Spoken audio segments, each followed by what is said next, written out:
اصل ایشو یہ ہے خیبر پختونخوا کی حکومت جو کہ مرکز کے ساتھ ایک پیج پہ نہیں ہے اور اسٹیبلشمنٹ کے ساتھ بھی ایک پیج پہ نہیں ہے، اور اسٹیبلشمنٹ بارہا یہ ریفلیکٹ کر چکی ہے، ابھی پریس کانفرنس میں بھی ریفلیکٹ کیا تھا کہ وہ مطمئن نہیں ہے جو خیبر پختونخوا حکومت سے.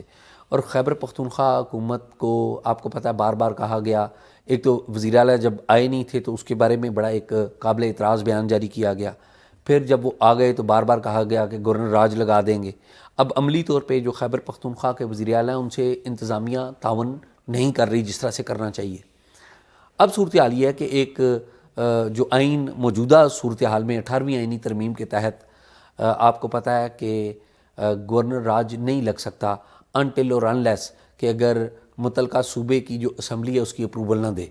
تو اسمبلی تو اپروول نہیں دے گی کیونکہ وہاں پر تو پی ٹی آئی کی اکثریت ہے. اب یہ نئی آئینی ترمیم جو 28ویں آئینی ترمیم ہے اس کی بات کر رہے ہیں کہ جی ہم 28ویں آئینی ترمیم میں سپریم کورٹ سے کانسٹیٹیوشنل کورٹ سے اجازت لے لیں گے. نہیں اعزاز، اس میں ایک اور بھی پرابلم ہے. اچھا دیکھیں قانون میں ایک اور آئین میں پروویژن ہے. ٹھیک گو کہ میں اس بات پہ بڑا اپریشیٹ کرتا ہوں اپنے لیجسلیٹرز کو، اسپیشلی پیپلز پارٹی کے رضا ربانی صاحب لیڈ جو اس وقت کانسٹیٹیوشنل کمیٹی تھی. دیکھیں انہوں نے آئین میں ایک ایسا راستہ رکھا کہ کسی صوبے کا مینڈیٹ وائلیٹ نہیں ہو سکتا، مرکز ناراض. بالکل ٹھیک بات. یہاں پہ پاکستان میں اکثر ہوتا ہے مرکز میں کسی اور کی حکومت ہوتی ہے، صوبے میں کسی اور کی ہوتی ہے، کئی دفعہ گورنر راج لگے بھی ہیں. لیکن اور یہاں پہ یہ ہوتا رہا ہے کہ وزیر اعلیٰ اور وزیر اعظم کی اتنی لڑائی ہوتی ہے کہ ایئرپورٹ پہ ایک دوسرے کو ملنے نہیں آتے تھے.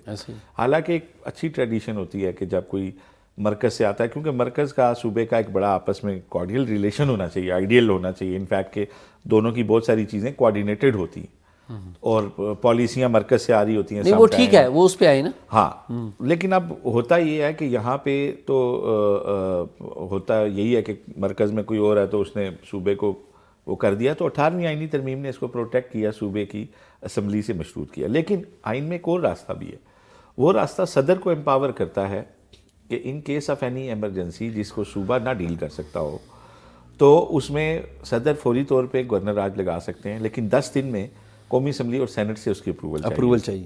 اور پھر اس اپروول کے بعد بھی وہ ایمرجنسی 6 ماہ سے زیادہ نہیں چل سکتی اور دوبارہ صوبائی اسمبلی.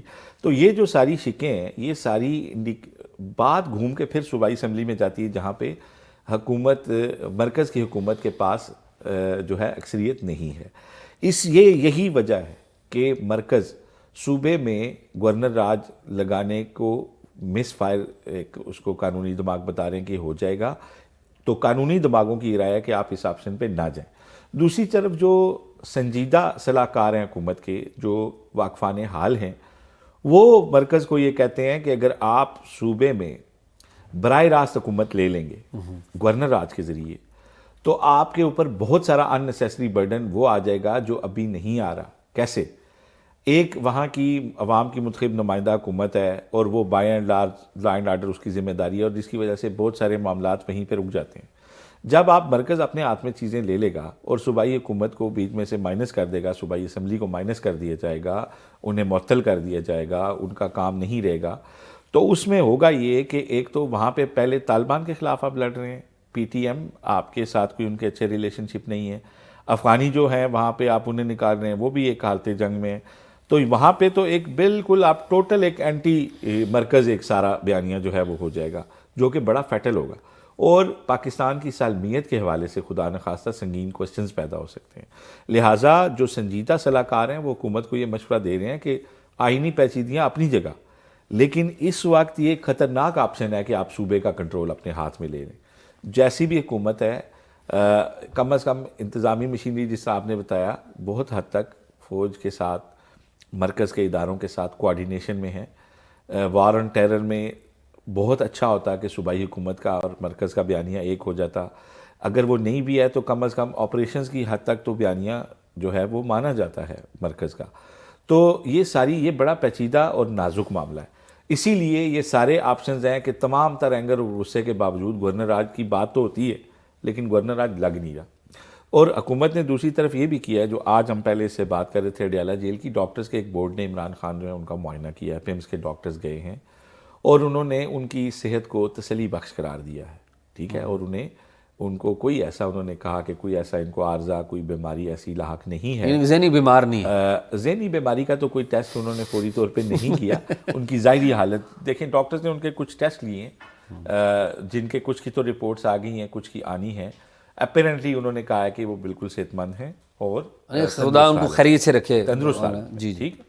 باقی جو ہوتا ہے اعزاز, نفسیاتی کنڈیشن کیا ہے وہ تو کوئی جا کے بندہ جو ہے کچھ گھنٹے کسی کے ساتھ گزار کے ڈیسائیڈ کر سکتا ہے. آپ ویسے آصف, آپ کو میں اپڈیٹ کر دوں, ریمائنڈ کروا دوں, جب اپریل 2022 میں عمران خان صاحب کی حکومت کو ختم کیا گیا تھا اور بعد میں آپ کو پتہ ہے ایک معاملہ تھا جب یہ گرفتار ہوئے, تو قادر پٹیل صاحب جو اس وقت کے ہیلتھ منسٹر تھے, انہوں نے عمران خان صاحب کے مختلف ٹیسٹ لے کے ان کے اوپر ان کو خان صاحب کے بارے میں پارلیمنٹ میں اور یہاں پر پبلکلی اناؤنس کیا تھا کہ خان صاحب ذہنی مریض ہیں ایٹ دیٹ ٹائم, اور خان صاحب نے ان کے اوپر مقدمہ دائر کر دیا تھا. خان صاحب نے ان پہ مقدمہ دائر کیا ہتک عزت کا, اور وہ مقدمہ آج بھی قائم ہے, لاہور کی کسی عدالت میں ہے, اور جو قادر پٹیل ہیں وہ آج بھی جاتے ہیں ادھر.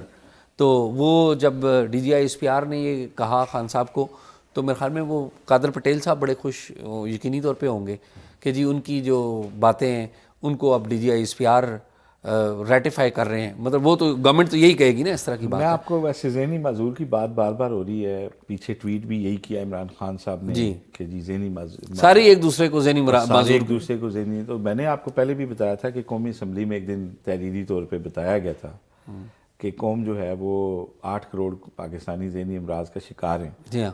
تو ہمارے جو بیہیویئر ہیں, ہمارے جو رویے ہیں وہ ویسے چیخ کر بتا رہے ہیں کہ ہماری میجورٹی جو ہے ذہنی طور پہ بیمار ہے, کوئی شک ہی نہیں ہے, اور ہم جو ہے نا اور اس میں کوئی تخصیص نہیں ہے. ہاں, مطلب یہ لازمی نہیں ہے کہ کوئی سرکاری ہو یا غیر سرکاری ہو یا پرائیویٹ ہو یا جاب والا ہو یا بزنس والا ہو.